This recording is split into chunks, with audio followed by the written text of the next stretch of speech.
Over the past 4.5 years, one of the great privileges that I've had is that I have regular with Geert Vanden Bossche.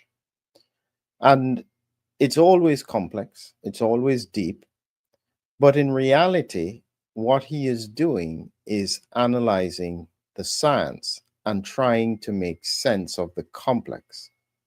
One of the challenges is trying to predict what is going to happen next. But one thing is for certain, Gert has always been concerned about where we are and where we are going. This could be one of those seminal interviews, like in March of 2021. I don't know. But every time I speak to Gert, I keep hoping that maybe this is not right because the implications are so serious. But without further ado, let's see if we can add Gert to the stage. Hi, Gert, how are you? As usual, do you mind just doing a quick introduction of yourself to the audience? Yeah, sure, Philip. Thanks for having me again. I would say, my name is Geert Vanden Bossche, and I got trained as a veterinarian, a veterinary surgeon in Ghent in Belgium, and after my education in veterinary medicine, I specialized in immunology, molecular biology, and virology.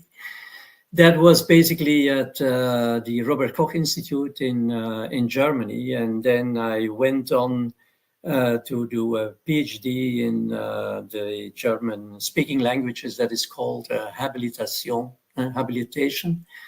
in virology and environmental virology. And after about 10 years in academia, I then switched to the industry where I worked with a number of vaccine companies like GSK, Novartis, and also Solvay Biologicals, where I was, I've worked in several different departments, project management, quality control, and also the research department. And I was primarily responsible for alternative delivery and also adjuvants, the adjuvant science.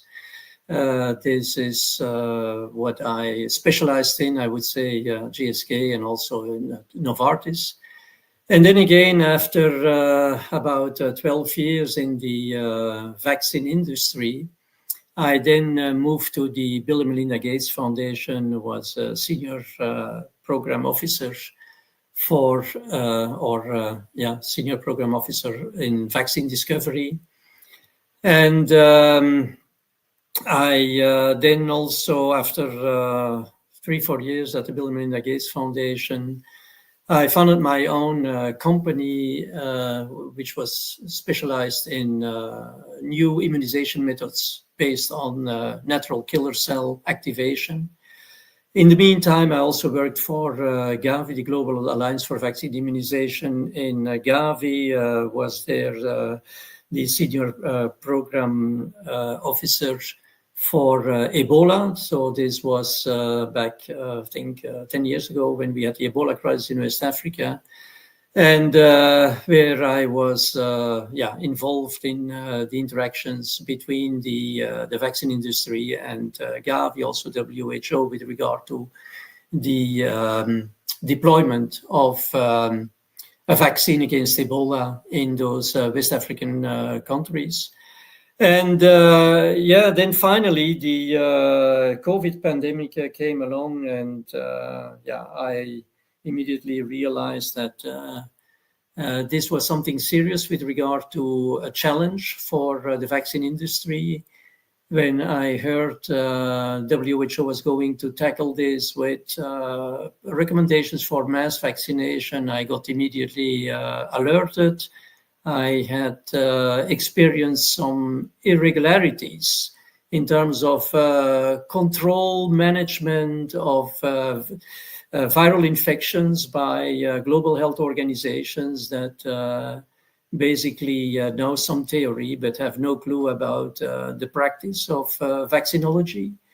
And ever since the beginning of the pandemic, I got deeply involved in analyzing essentially the dynamics of this pandemic, the interaction between the immune system and the pathogen at a population level, and in a context where, of course, the immune response is heavily influenced, not to say compromised, by the mass vaccination. And I followed it. I followed because this was unprecedented. We never had a pandemic where human intervention was so incredibly massive, was so incredibly large scale, which made which turned this pandemic into a real immune escape pandemic with many, many mutations going on all the time.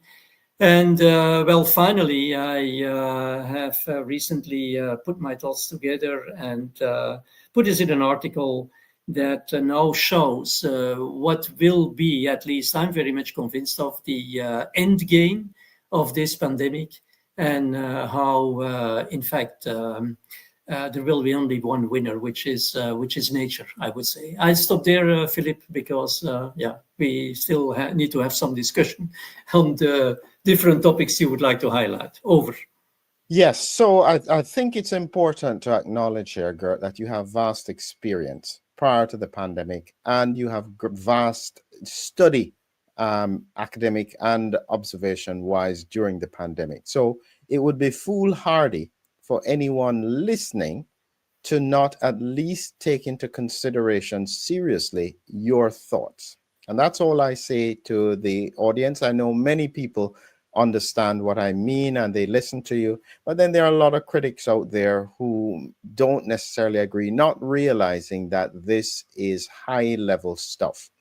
What we're going to be covering in this session is that we're going to be talking about this article, When the Trojan Horse Becomes the Elephant in the Room, and we are also going to be linking it to your image. I'll show it afterwards, so to speak, to understand what is going on.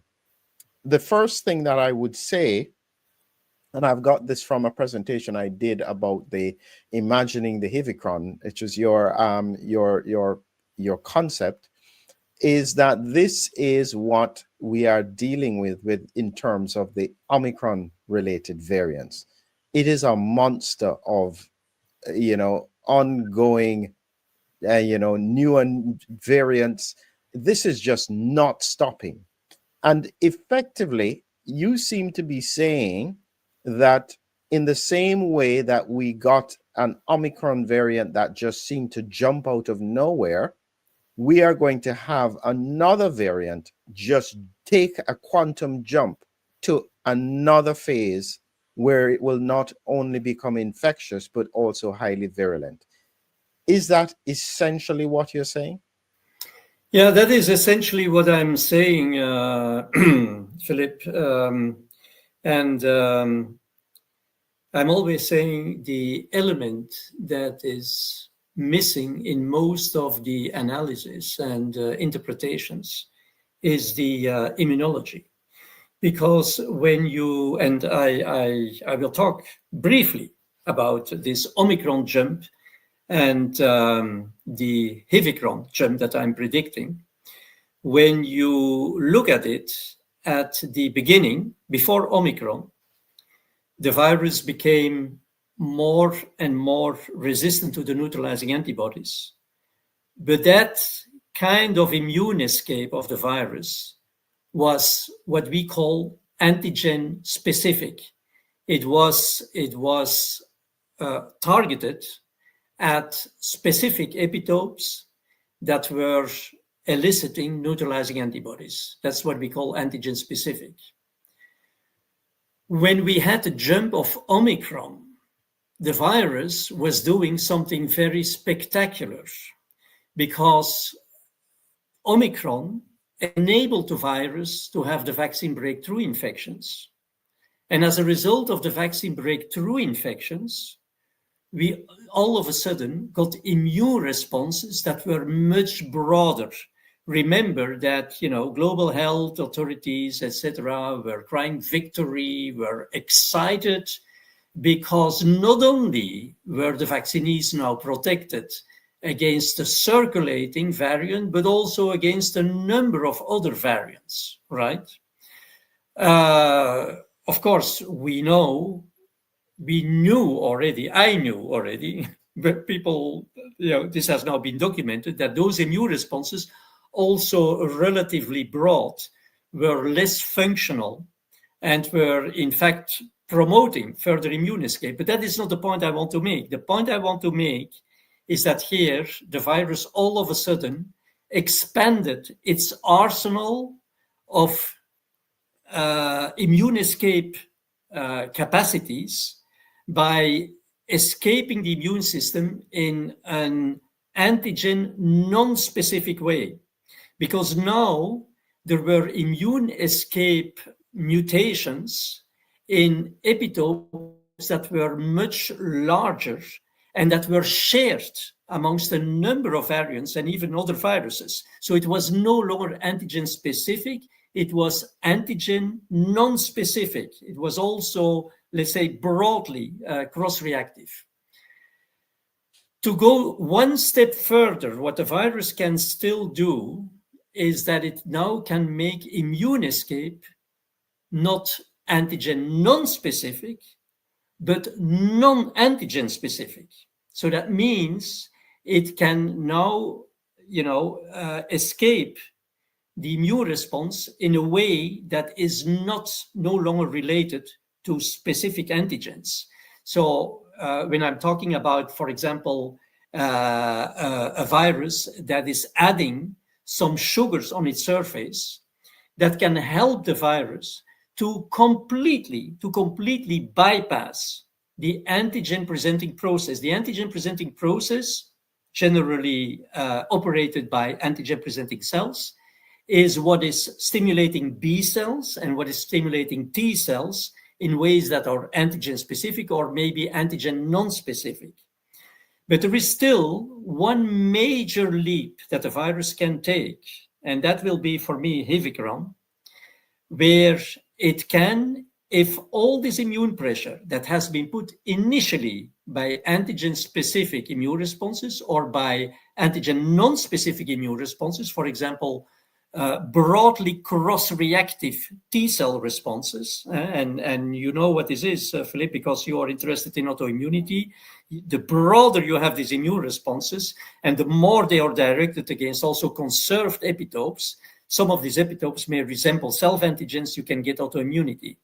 But now there is still one other possibility, and that is to completely bypass this antigen-presenting cell that is responsible for at least some specificity of the immune response, and that can completely, if this is antigen-presenting cell is completely bypassed, that means that you will escape from all the immune responses that has so far been initiated in people who got exposed, vaccinated, non-vaccinated, etc.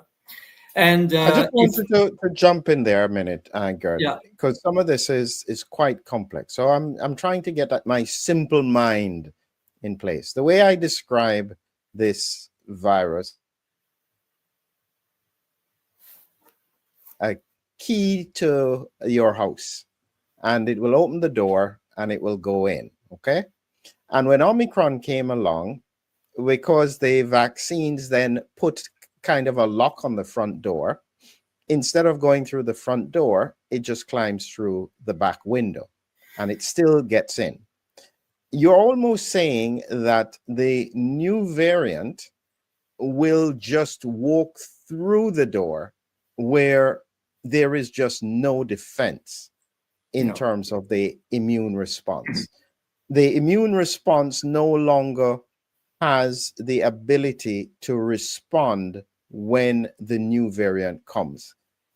Is that related to the variant, or is it related to the immune system of the person?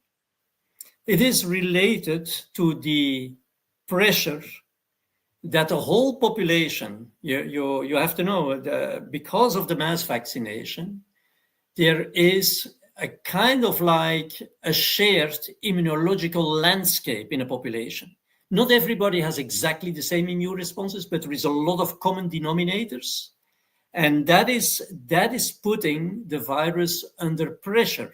Why? Because if there is this common denominator, if the virus gets transmitted from one people to the other, it will very regularly encounter this hostile environment. And this hostile environment that is represented by, let's say, the majority of the population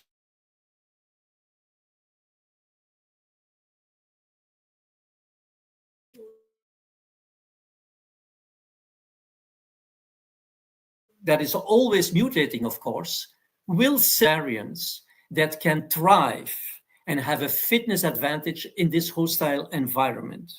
And that is, but these are still all adaptive immune responses. Remember, the vaccines are primarily stimulating adaptive immune responses. And everything we're talking about, the antibodies and the T cells and the jumps that I was talking about, antigen specific or antigen non-specific, all this relates to the adaptive immune responses that are, for now, still to some extent protecting the vaccinees. What I'm talking about is a trick that the virus will apply to completely bypass, circumvent, sideline this whole spectrum from adaptive immune responses, because it will no longer taken up by antigen presenting cells. And it's important to say, I know you have a comment, Philip, but just like to add that at that very moment, it's the innate immunity that will play a critical role. And because what I'm talking about is also applies for the unvaccinated, of course. They can not rely on their adaptive immune system either, because the virus is not just playing these tricks. You know, it has been let's say the majority of the population having this vaccinated immune status have been educating the virus to adapt to that situation. But these adaptations, when it circulates and it hits the unvaccinated, it will also subvert their adaptive immune system. But for them, it's of course much less of a problem because they have trained their innate immune system. The vaccinees could not do this because the vaccines didn't do that. And when Omicron came with the vaccine breakthrough infections, which were blowing like, very rapidly through the innate immune system, there was no opportunity to train. And therefore, when their adaptive immune system gets now completely bypassed, they are like naked, in front of a virus that will replicate, will destroy cells, and will just disseminate in the body if there is no immune defense left. So this brings me to this image that I had found very interesting, where you were highlighting that the speed of the variant transmission is getting faster. Is this part of what you're talking about, where that evasive variant comes along? Is it because this process is speedy, accelerating, why it occurs? Yeah, well, I'm trying to explain this in a very simple way, but this diagram shows, and I'm anxiously looking forward to the next one, because CDC is only issuing this once a month, where before, in the past, they were issuing these diagrams, very interesting, every second week. So what you see there is clearly that the contribution of circulating variants to the overall landscape, the viral landscape, is changing, and that you have very regularly a circulating variant that all of a sudden starts to dominate. And then if the next one comes up, it goes even faster. So there you see, for example, 6 months, 4 months, I'm comparing columns that are comparable in terms of achieving the same height of the column. But what in fact this means is that you have mutations, and that is what my article is about. You have, first of all, let's say that now primarily the immune defense of the vaccinees is relying on T cells. And that is the reason why I don't need to explain to somebody like you, Philippe, that these chronic inflammatory T cells are now also responsible for a number of these diseases that we are seeing: chronic inflammatory T cell responses, chronic infections, autoimmunity, etc. And so what the virus can do is that, because on one hand side, people don't realize these chronic infections is kind of like a nasty situation for the virus, in a sense that during the chronic infection, you have per unit of time, less virus shed. If you have an acute infection, you have a lot of virus that all of a sudden is shed. Here it's more prolonged, but for the same unit of time, you have less virus shed. So it is like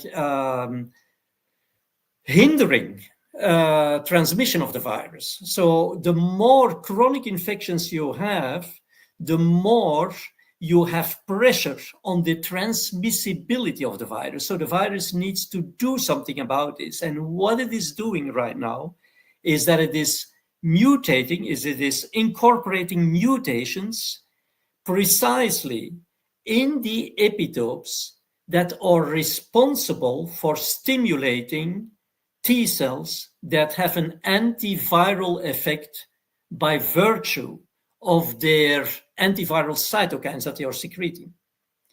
And so the variants that do this get, of course, a competitive advantage. So I should say the other way around. When these mutations happen, and mutations happen all over the place all the time, when mutations happen that have changes in the epitopes that are responsible for triggering T cells with that produce antiviral cytokines, then in the context of reduced transmission and pressure of the population on viral transmission, these mutants will get a competitive advantage, a fitness advantage. And that is what you see when they start, of course, to dominate. So these guys, by becoming dominant, they will, of course, transmit to, they will increase the transmission. So you will have new cases of chronic infection, of long COVID. And that is what we are seeing right now. We are seeing that in the population, the number of cases of long COVID are still increasing in highly vaccinated countries. So you can imagine that if one of these variants occupies a bigger and bigger part in the landscape, in the viral landscape, then ultimately it will be this variant that is going to infect the majority of the people. And why is this important? Because why is this variant dominant? Because it has the maximum of mutations in these T cell epitopes that will in fact hinder T cell defense against the virus. But of course, there is a limit to that. And the pressure on the virus is diminished as long as you have co-circulating variants that occupy a fair part of the pie, but they are doing less well than the dominant variant that has, better or more mutations in these T cell epitopes. If you have others that cannot compete because they have less mutations that hinder T cell defense, then the pressure on the virus will be less because the transmission will still be relatively good. Now, if the variant starts to dominate, that will in fact decrease the defense of the T cells. and the immune pressure will very much increase. And that is where I'm saying, when this evolution, when you see that it goes faster and faster, that is one thing, and that the final result of that dominance will be a much bigger part of the pie, then there is the pressure can no longer be diluted, and So there is more and more. Yeah. Just to capture you again. So I've while you're talking, I was thinking of some images here. This is my image of the army of the immune system. It's just an army. And I consider the T cells like the Air Force for whatever reason. So in effect, what you're saying is that this T cell response is no longer going to be able to be effective because the variant will evade it. It is already not producing accurate missiles with the antibodies anyway, because it has evaded it as well. And they have limited natural killer cell response as well. Is it that so all of these here are not able to deal with this variant? They are not able to deal with a variant, but every time you have reinfection, and the virus is circulating and people get exposed over and over again, you will have more and more stimulation of the T cells. You will have more and more production of cytokines. So the effect is, in fact, the defense is kind of like improving because you have more stimulation of T cells. So and if more people get infected, more people are going to do this. More people are going to develop these chronic infections, which ultimately will increase the pressure on the transmissibility of the virus, because the immune defenses become better and better, but they are not optimal. They cannot eliminate the virus. So remember, every single time that you have a strong immune response that is subfunctional, you generate a lot of immune pressure on the virus. And so that is what, despite the fact that you have more and more cases of long COVID, so people could say, well, we have high viral load and we have more and more cases of long COVID, so the virus can replicate and it can transmit. It should not become more virulent. No, that is very tricky. Despite the fact that you have more cases of long COVID, because more cases of long COVID, of chronic infection, more cases, so the frequency, the prevalence of long COVID increases in the population, you will have more pressure from the T cells on the transmissibility of the virus. And, that leads the virus to escape and to paralyze, so to say, some of these T cell epitopes. And that is in fact why at that moment, the variant that gets selected in this environment and that has a maximal of these mutations in the T cell epitopes will become dominant, right? Oh, this looks like this picture. So eventually it almost neutralizes this T cell. This is my imagination as usual. So you have to work with me on this, Geert. And so these T cells, which had been responding before, when that variant evades it, they technically become non-functional. Is that about right? Yeah, well, the T cells, they they are not optimally functional. Yeah. So, but they are not paralyzed. I mean, people always think the T cells get paralyzed, they get silenced. No, they don't get silenced, because otherwise there would be no immune pressure. And there is more and more of these T cells that get recruited, and they can do a pretty good job. But what they cannot do is they cannot curtail, they cannot stop the transmission. So now the virus is in difficulty because the transmission diminishes, but it can still be transmitted. So automatically, variants, mutants that can do something about this T cell defense that is annoying the virus, they will have a competitive advantage. And those are the ones that we see are now dominating.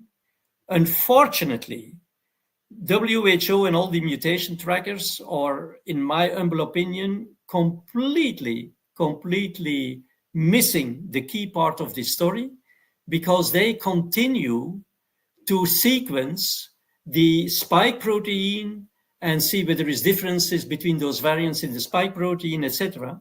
Whereas these changes in the T cell epitopes are primarily located in the nucleocapsid. And if you don't sequence those parts of the virus, you will completely miss what's going on, because you will start and continue to focus on minor changes, what we are seeing right now, minor changes in the spike protein, whereas you see spectacular changes in how the picture of the landscape is evolving, how new variants all of a sudden start to dominate. It's going very, very fast. They increase their part of the pie within just a few weeks. This cannot be explained by just minor changes in the spike protein. But Okay, if you don't, just so that to help everybody here, I've got this picture here of the virus. And so what you're saying is that it's no longer just spike protein transitions that are causing the immune pressure, but actually changes to the nucleocapsid protein inside the virus because of the T cell targeting.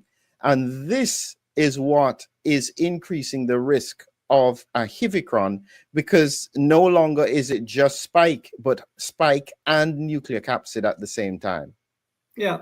And so the unfortunate thing is that, of course, these are now new variants. These are, in fact, new variants because they have critical mutations in the T cell epitopes that the previous variants didn't have. But as nobody is looking at the sequences, and as of course there is always also some sequence difference in the spike protein, it's not that it shifts from one protein to the other and that you don't see any changes in the spike protein. But the only changes, if you analyze these new mutants that have the changes in the T cell epitopes and you only look at spike, you will see, of course, some changes in the spike, and you will say, oh, those are different from the previously circulating variant.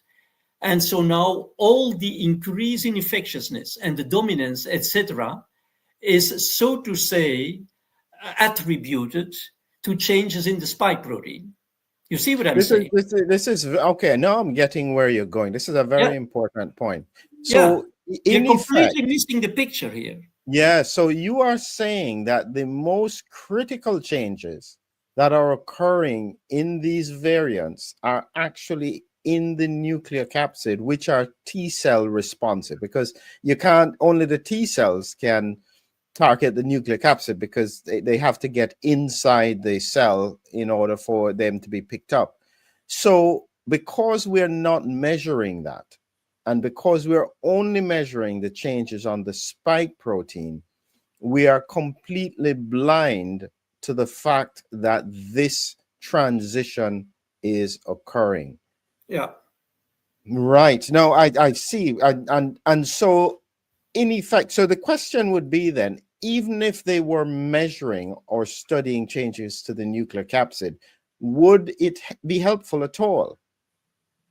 Well, I mean, it would be helpful. Of course, Philip, it would be helpful, because right now, when I do this analysis, I think that the dominance and the change in the landscape is purely due to changes in the infectiousness, the intrinsic infectiousness of the virus, which is largely determined, as you know, entry, etc., and the interaction with the receptor by the spike protein.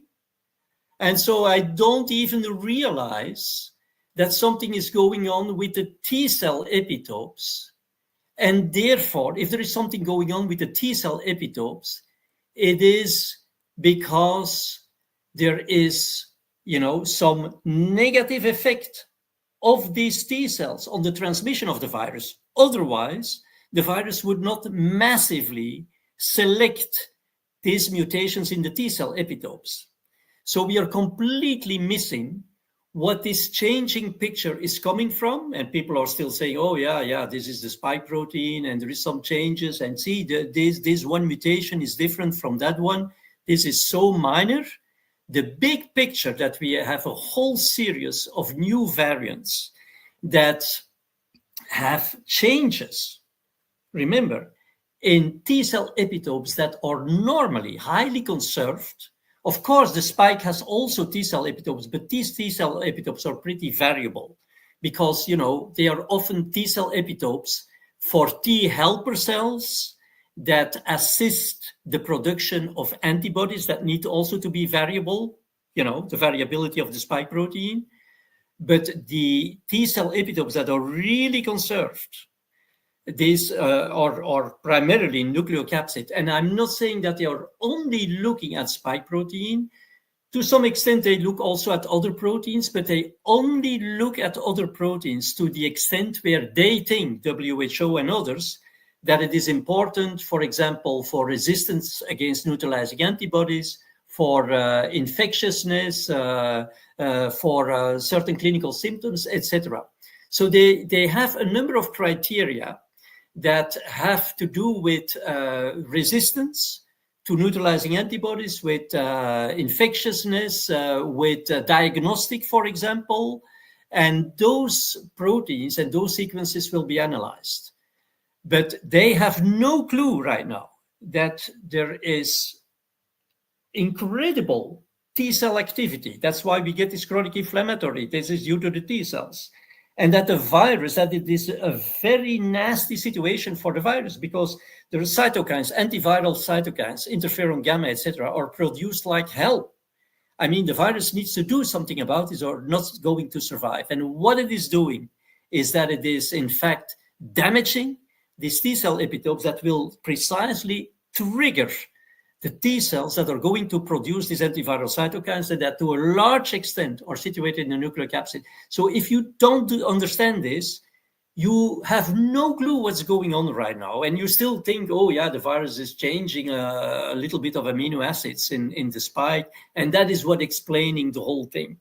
I mean, can I clarify something here? Because I just tell me if this is right. So when we think of the T cell response versus, say, the B cell antibody response, the B cells, I consider the bullets or the artillery, they're firing at a distance. But the T cells, when they see a cell with, say, a nucleocapsid protein on it that they recognize, they don't just target the virus, they destroy the cell with the factory. So they kill the factory itself. That is not true. All right, okay. But because no, that is exactly such a misunderstanding, Philip. That's why I'm talking about, we got a notion sub-neutralizing antibodies, right? Sub-neutralizing antibodies are antibodies. These were typically the antibodies that were generated when we had Omicron, right? We had all of a sudden antibodies against a broader spectrum of B cell epitopes. But they were sub-neutralizing. That means that the functionality in terms of the neutralization was not optimal, hence why they declined very rapidly, hence why the affinity for the virus was not optimal. That is what we called sub-neutralizing antibodies. So they did not do a very good neutralizing job. Here we have the same with the T cells. In an acute self-limiting infection, that is what SARS-CoV-2 originally generated, acute self-limiting infections. You have a cytotoxic T cell response that is killing the virus-infected cells. Once we got Omicron and the vaccine breakthrough infections, I told about this immune refocusing. Luckily enough, some people have now been publishing this, that all of a sudden you have now immune responses against epitopes that are more conserved, and hence you have broader cross protection, so to say, But these T cell responses are also suboptimal. That means the antiviral cytokines will ultimately kill part of the cells because they will have an impact on the viral production, etc. But they will not eliminate the virus like in an acute self-limiting infection.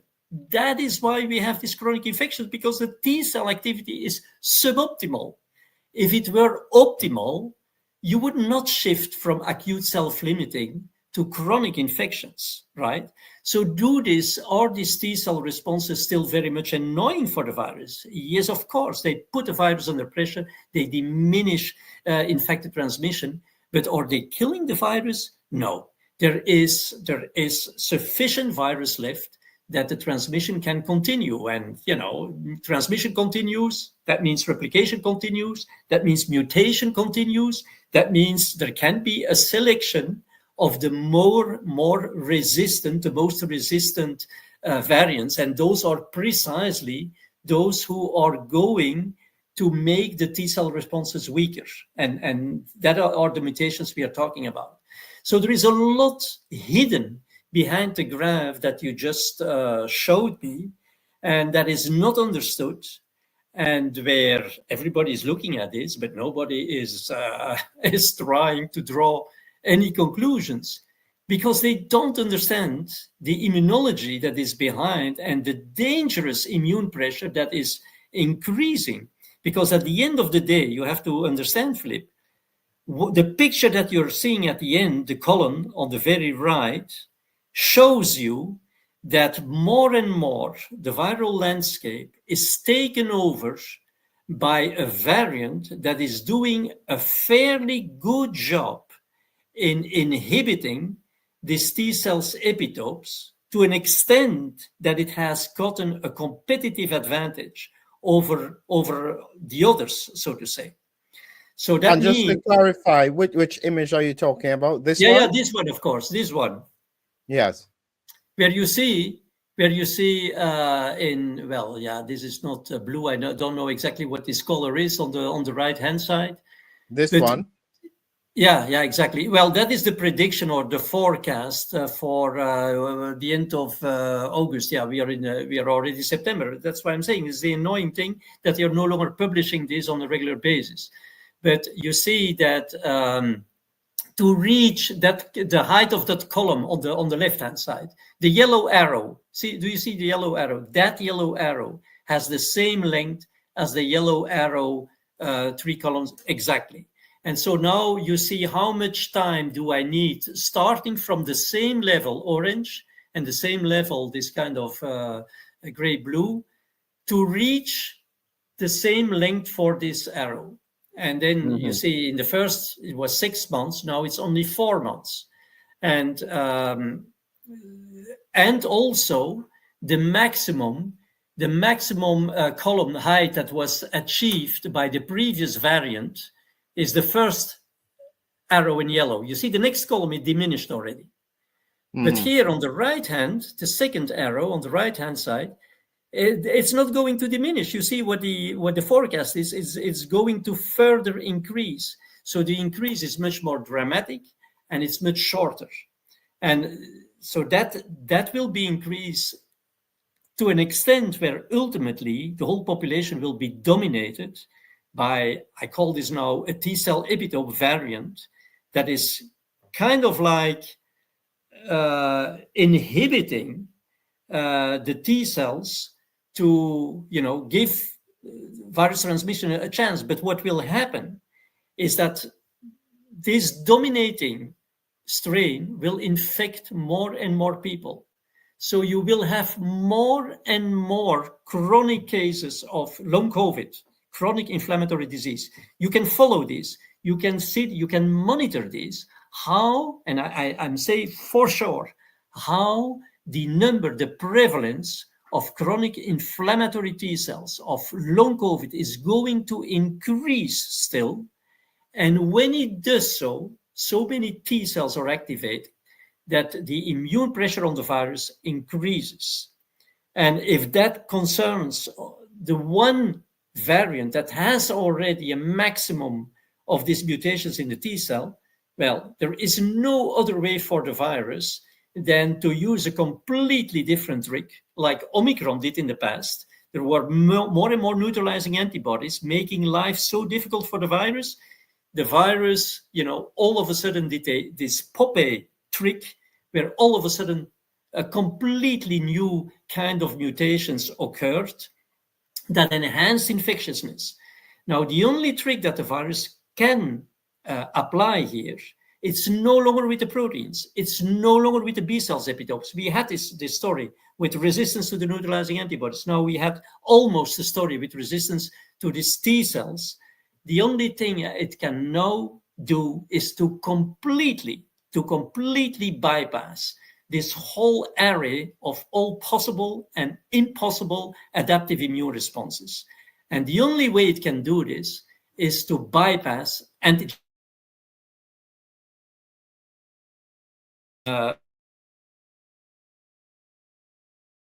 of the immune response in glycans. And there is evidence for that. You see in a publication, glycans, that this is non-antigen specific. It has nothing to do anymore with B cell epitopes, with T cell epitopes. It's just having changes on the surface that says antigen presenting cells, not interested. I don't need this. And so in that situation, and that is what silences ultimately the adaptive immune system. Yeah. So that's what I've been describing almost as a viral. The viral sepsis is not quite the accurate term, but unchecked replication of the virus throughout the body. Now, one of the interesting things about this virus compared to, say, the influenza virus is that it is not as cytopathic in terms of destroying the cells that it infects. So this is why I've been trying to think carefully. When it bypasses that immune system, how does it present in terms of clinical disease? That's the question that this is where I was trying to work out. Okay, if it has bypassed the immune system, what is the clinical presentation and how does it relate to where that person's immune system or their health was? Because it must be different in a frail older patient compared to someone who has comorbidities, compared to someone who had previously been fit and healthy. Well, it's almost like, it's very similar to asking the question what happens to a country where you have an invader, you have an enemy that invades the country, and you have no defense system in place. What happens, right? I mean, and that the virus would be less cytopathic and, less virulent, I would almost say, than influenza. Remember, this virus has now adapted to become highly infectious, right? That is also what we have seen at the very beginning with the Wuhan strain. First of all, before clear-cut resistance to neutralizing antibodies occurred, the virus became more infectious. We had from alpha, we had beta, gamma. All this was before the mass vaccination, right? Virus became more infectious. So now, after Omicron, of course, I mean, the first move that the virus did again was to become more infectious before it even shifted to the T cell immunity, to rely, I would say, before the hosts almost entirely, which is the case right now, relies on the cytokines, interferon gamma, etc., secreted by the T cells. So when this virus now, in terms of intrinsic infectiousness, is way more infectious than the initial strain or the Wuhan strain, right? There's also the reason why, for example, the unvaccinated, despite the fact that they have trained innate immunity, a lot of unvaccinated people right now are getting ill, not severely, rather mild. It's gone after a week, 10 days, sore throat, some are coughing, because the high infectiousness of the virus. So if you let this virus go into cells of your body with no immune defense in place, innate immunity, in many vaccinees, not in all, of course, biology is not black and white, but in those who have not trained their innate immune system, and you come with a virus that is completely capable of bypassing antigen-presenting cells and the whole adaptive immune system that follows, I mean, this is just an accelerated, a hyperacute viremia, disseminated. Yeah. So when I think about it, Yeah. because this is Sudden now, death. Sudden yes. death. So this is the question. Now, what I'm observing is that at the moment, the symptoms around an infection are so subtle. It literally, you have to quiz a patient to say, could you have been exposed? Because all you had was a little bit of fatigue and a headache. And then weeks down the line, they are presenting with unusual clinical presentations. Yeah. Is it possible? And so this is now where I want to think about this Hivicron. Is it possible that it is already here? It's just that the clinical presentation, because this is the bit with regards to the virulence in terms of presentation, because we are almost looking for a rapid deterioration. My instinct, based on what I am seeing, is that a lot of people no longer have an immune system to fight. It is their immune system is so exhausted that even when Hivicron comes and is evaded their immune system, the T cells, there is no mounting response. And they just feel sick, get sick, but it is just a wind down. I mean, it's really unusual. That's the only thing I can say. And my instinct, which is why I did this presentation on the Hivicron, is that I asked myself the question, is it possible that it is here already? No, for me, it's not possible. And I think, and it's the first time that I'm really going to say in an interview what I think. People cannot imagine when this happens, when this change happens, like with Omicron, it blew everyone away. It blew everyone away. It was just that, the infectiousness increased dramatically, but luckily enough, we had protection against severe disease. I explained this in my course, how this was probably due to IgM antibodies, and also later on by the fact that the T cell immunity came into, became very, very operational. But here you have to imagine that this change will be even more acute. I'm talking about hyperacute, and that it blows through a body that has no immune defense. So there's nothing comparable to what we have ever seen. So I want to be very, very, very, very clear at this, and also, I mean, people, we will be able to analyze this. We are no longer talking about SARS-CoV-2. We are talking about a completely new coronavirus that will have unusable glycan chains on its surface, and that in the meantime, of course, has already undergone a lot of changes. We have been talking about all the changes in the B cell epitopes. We have been talking about the changes in the T cell epitopes, etc.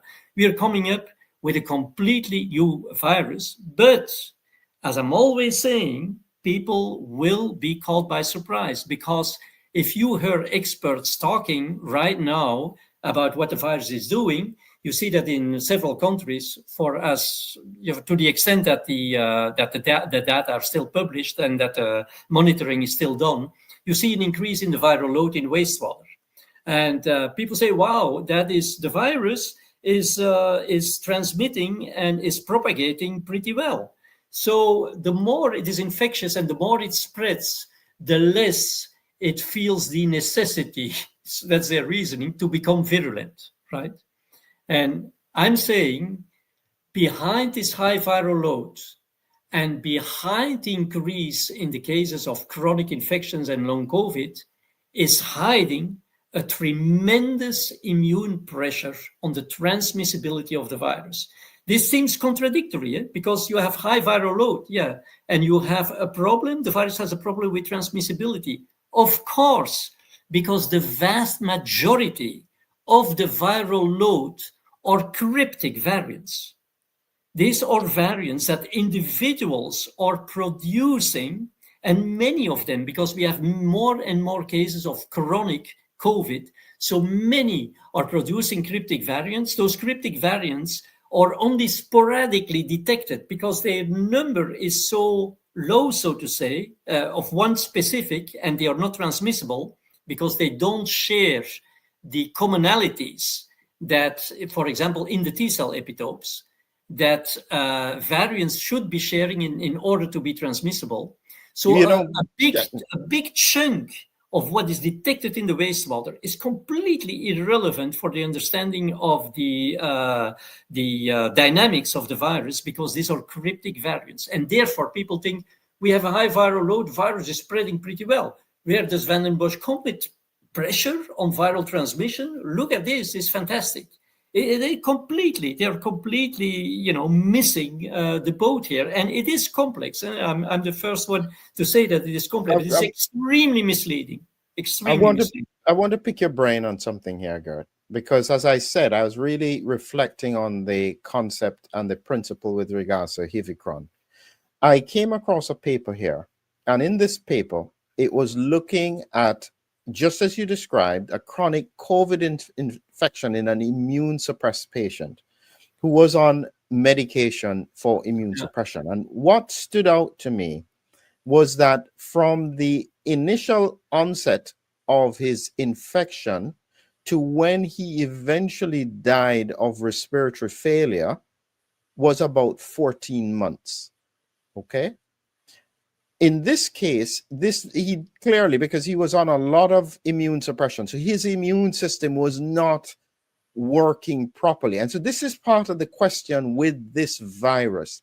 It will eventually take out the organs, but it seems to do it very, very slowly.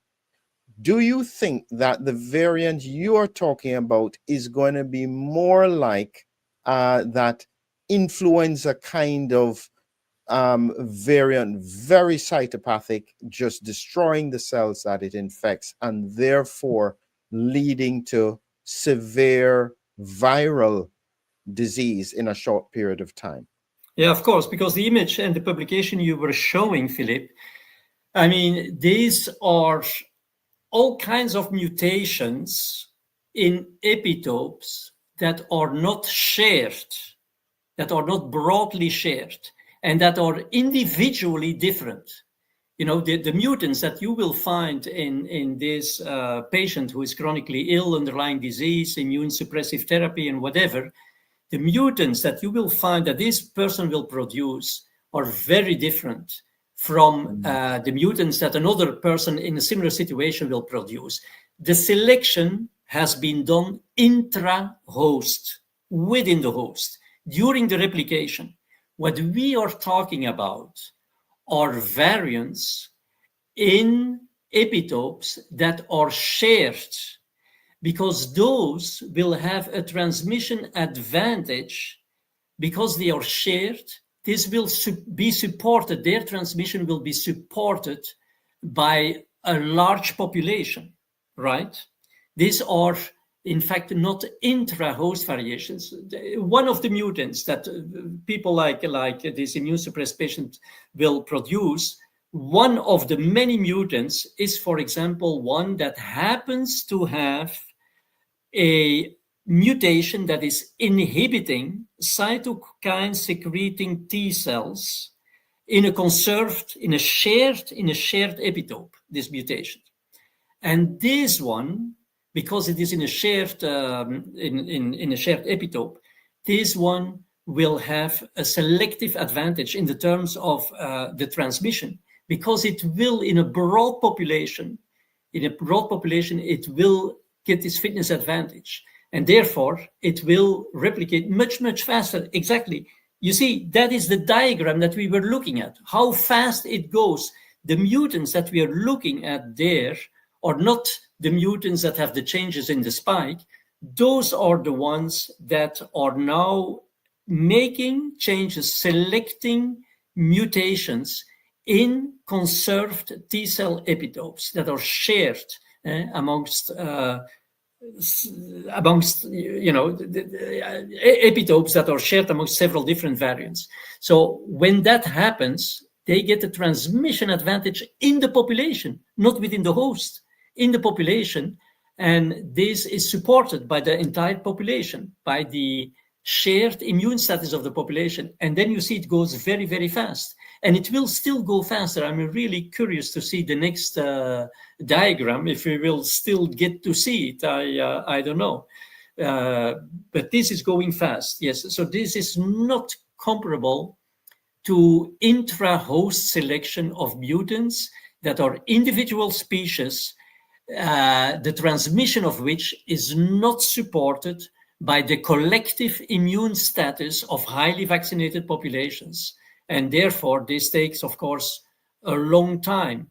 This is the host himself struggling with its immune arsenal against this particular variant.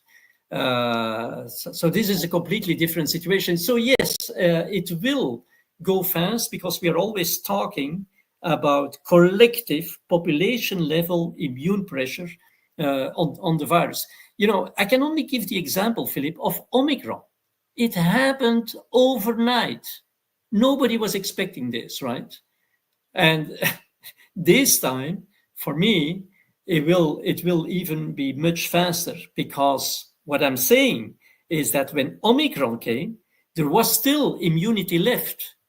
When a virus is now, or a variant, will bypass, the adaptive immunity in full, completely sideline the adaptive immune system, you can imagine this is a story that will take, 12 Yes, hours, 4 hours. I think you're right with regards to what you said about Omicron. That really hit a nerve, so to speak, because as I was saying, when we looked at there's a preprint paper that has come out that has shown a dramatic transformation in the Omicron variant from the previous variants, where the mode of entry, the way how it infects, just suddenly seemed to change, and then it swept the world. And so when we think about that, then I would presume that this kind of variant that is being trained within a population, in highly vaccinated populations, should not therefore have the same impact in low vaccinated populations. Would that be about right? Yeah, because this is, the most important thing to understand is immunity at the population level. So it begins with herd immunity. This is immunity at the population level, but it applies to all situations where there is a commonality, a common denominator between the immune responses that the majority of the individuals is developing in the population. And when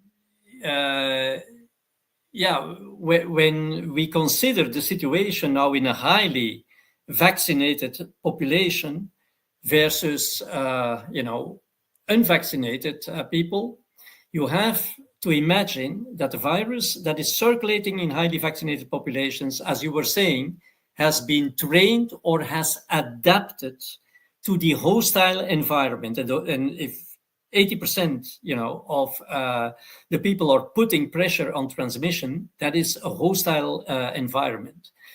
So that virus that is going to ultimately be selected must overcome this hostile environment. And to do this, Philip, it will, just like Omicron, it will have to pay a certain price. And it is very clear that Hevicron will pay a price on its infectiousness. It will lose infectiousness. That is the price it is going to pay, because if that were not the case, you could ask yourself, but why couldn't Hevicron be selected already before? Well, the reason is that the environment so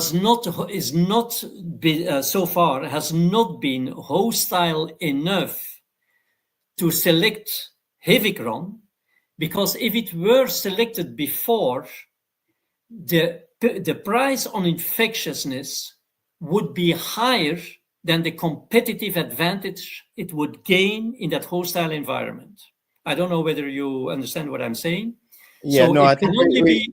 yes. Yeah. Let me try and see if I can understand, and you tell me what is wrong, so to speak. So, in effect, there needs to be a period of time for the virus to continue to evolve in an environment where the T cells are applying the pressure.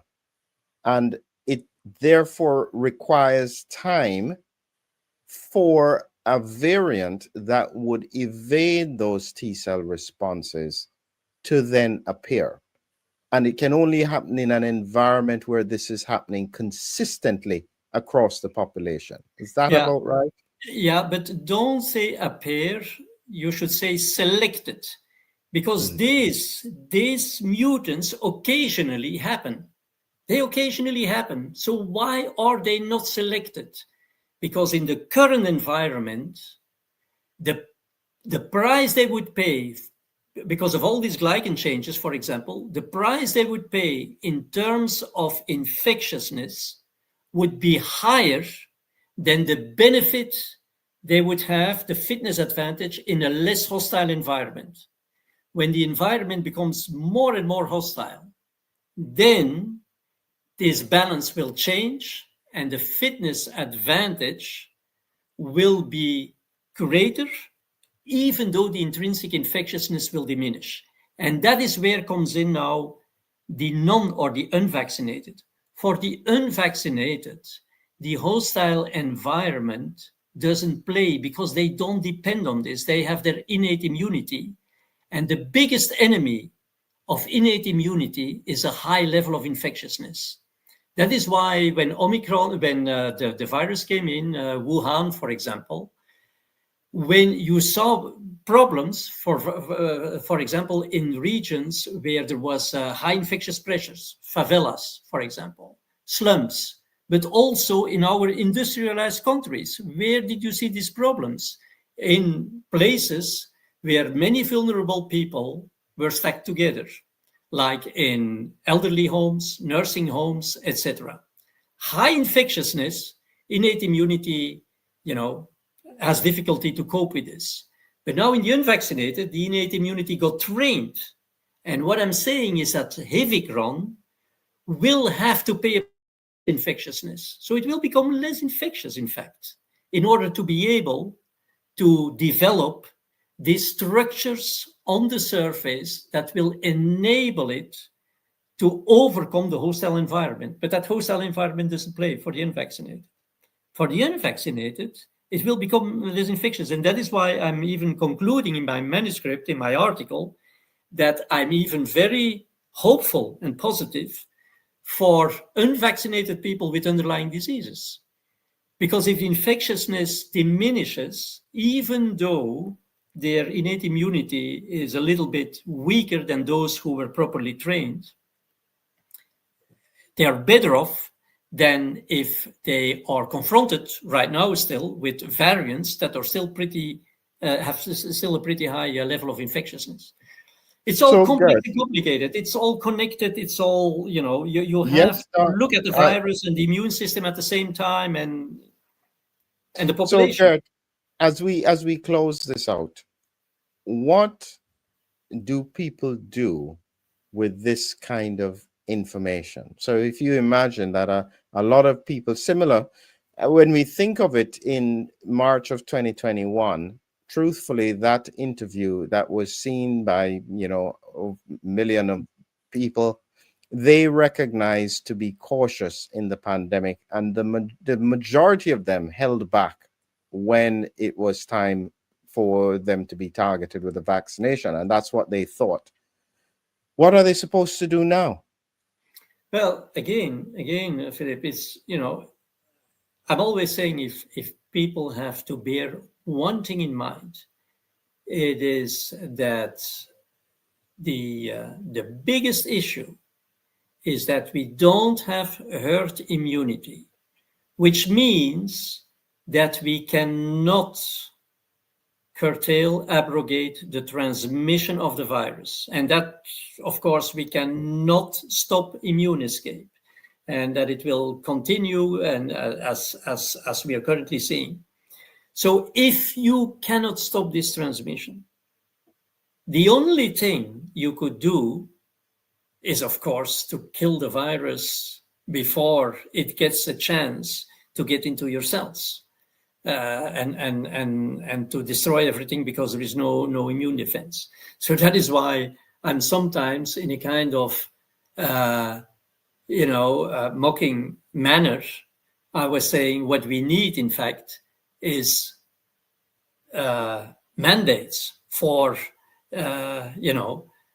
prophylaxis, for antiviral prophylaxis, that you have mass administration of antiviral prophylaxis, because the problem is that the virus continues to circulate. That is the result of suboptimal and dysregulated immune responses. If you have this at large scale, at population level, immune responses that are annoying the virus but cannot stop transmission, you have immune pressure on the virus, and the virus will not stop to evolve till the end game comes, where it completely bypasses the adaptive immune system, and it will, of course, do what such a virus will do, is that people who have no trained innate immunity and whose adaptive immunity is completely bypassed. It's the first time that I'm saying this so straightforward, but I mean, people continue to ridicule me. I mean, I want really to show that I'm very, very serious about what I'm saying after all these years, is that for these people, there's no chance. It's very, unless they would take antivirals. And will it still be time enough to take antivirals? Things will go very, very fast.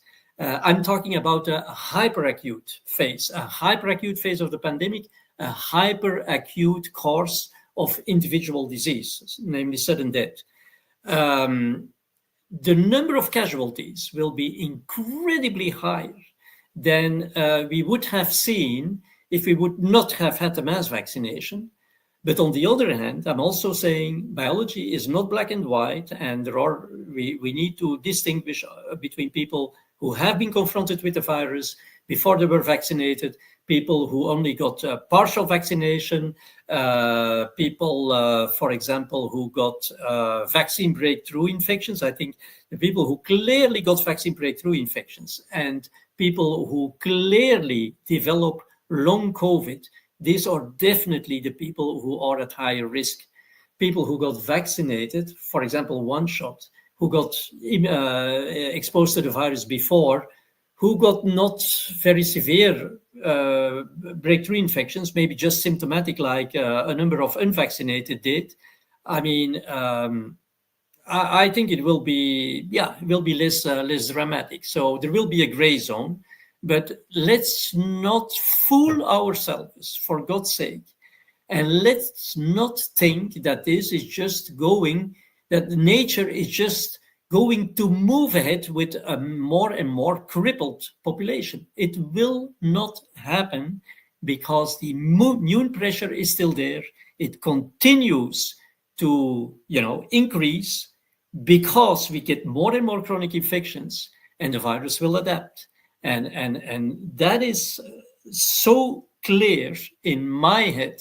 I'm so 2000% convinced of this, so that don't fool ourselves and say Yeah, we give every year vaccination an update of the antigen, and that will keep things under control, like it's doing right now. You see, because in terms of clinical symptoms, of course, there are these people with a long COVID, and there are still a number of severe cases, but all in all, a number of people, we don't see acute COVID cases almost anymore, right? They are diminishing. But this is still not a virus that has in itself causes chronic disease. And you see when, for example, the unvaccinated get exposed and they become ill, it's pretty acute. It's like before. The symptoms are maybe a little bit different, but they get a disease. Within 1 week or 2 weeks, it's gone. The chronicity of this virus is due not to its intrinsic properties of subverting antigen presentation, but is due to the continuous reinfections and to the continuous exposure of a virus that continues to circulate in the population. So we shouldn't think, we should not fool ourselves in the sense that we think, every year vaccinate, the more we are going to get this under control, and let's just fit this into the yearly vaccination schedule. You get the flu shot and then also the COVID, and this COVID thing that is now, spreading in the population has nothing, for God's sake, nothing to do with flu.